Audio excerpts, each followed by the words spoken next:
amigos, hola amigas, welcome, bienvenido, croeso y salam, welcome to the channel y'all. So today I have for you guys the Corgi VanGuards Ford Zephyr 6 Mark III. Now, I've always collected little cars, even when I was younger. I remember as a teenager having a model. It was quite a biggish model, but it was the Porsche Carrera and the Lamborghini Countach, and I had another car as well on my shelves in my bedroom. And I've always loved model cars ever since I was a kid. These cars that I'm showing you now all have a history connected to me somehow. So I wanted to start off with this one. This was the last car that was owned by my paternal grandfather. He passed away in 1981 when I was 6 years old. And although I don't remember the car, I do remember, there are photographs of them as a family standing outside of this car. My grandfather bought it second hand. So I was like, right, okay, I'll do that because this car means something to me. So it comes with the fitting of the wing mirrors instructions. They come on a little plastic thing like there. So there you have the wing mirrors to fit a glue in. Here we have the fake little license plate, 1962, Ford Zephyr 6 Mark III, 12 months, Reading 1962. So these are actual models of cars. This particular model here is certified that this is a limited edition and is number 121 of only 5,000 produced. So you have that with it as well. You also have a little information thing about the car itself. Okay, so I'm going to take the car out of the plastic box. And there it is. Now this isn't the color of my grandfather's car. His was in black. Okay, so this vehicle first appeared in 1962 as a four-door saloon or estate. The Ford Zephyr Mark III was launched in two guises, the Zephyr 4 and the Zephyr 6, with full-width grille as a replacement for the console. Now it featured overdrive and automatic gearbox options, with full-width bench front seat, available as cloth trim options, revealing the predominantly US styling. So it was very much styled on Ford US cars. Okay, so what I'm going to do now is actually set it up so that you can see it in its full glory. I'll do that now. Okay, so as I said, I remember seeing photos of my grandfather's one with my dad and his sisters, my aunts, and my grandmother as well, all propped outside of the car, having a photograph with it. Now, there was a really funny story with this car because this car was actually stolen from outside the house. My grandfather woke up one day and the car was gone. And what had happened is that someone had stolen the car, drunk, and driven it home. Don't ask me how. So my grandfather spent the next 3 or 4 days wandering the streets of the neighborhood and other neighborhoods trying to find his car, because there weren't many cars on the roads back then in those days. So it seemed to be a bit more easier to find. But he did actually find it, and there was nothing wrong with it. It had just been abandoned. So apparently somebody had stolen it, was drunk, had driven it home or near to their home, left at the side of the road. They're so lucky that nobody was killed or anything had happened to the car. So the Ford Zephyr is an executive car manufactured by Ford Britain from 1950 until 1972.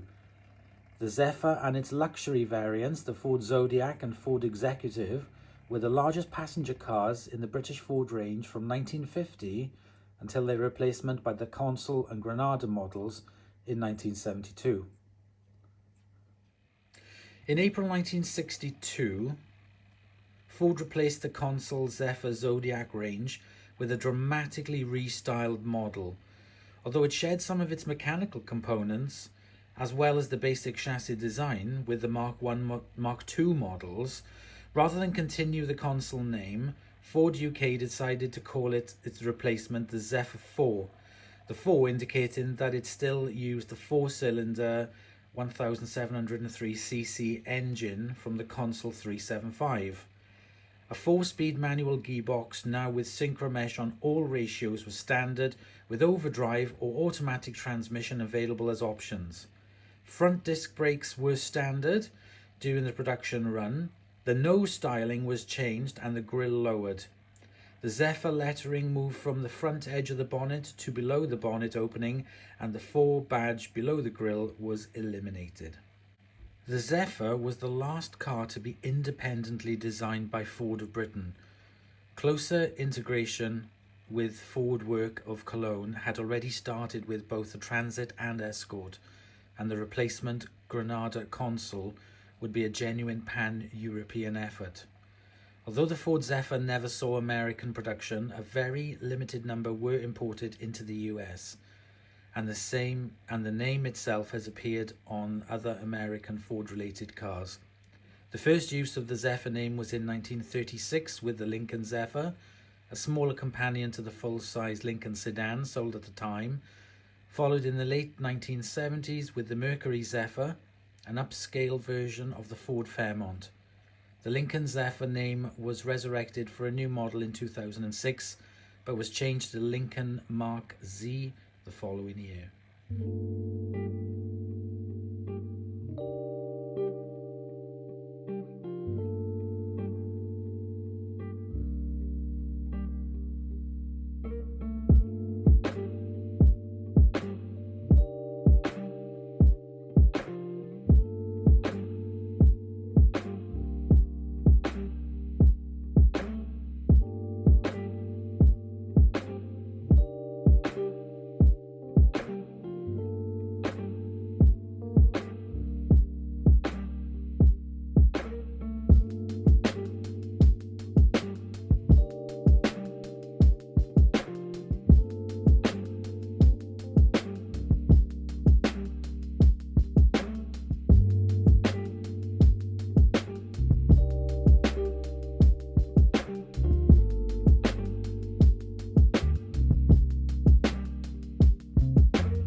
So there we go, guys. There is my VA46 Ford Zephyr from 1962, which was my grandfather's car.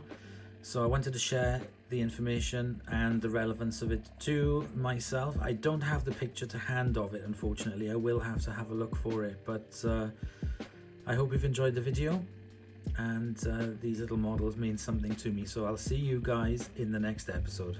Bye.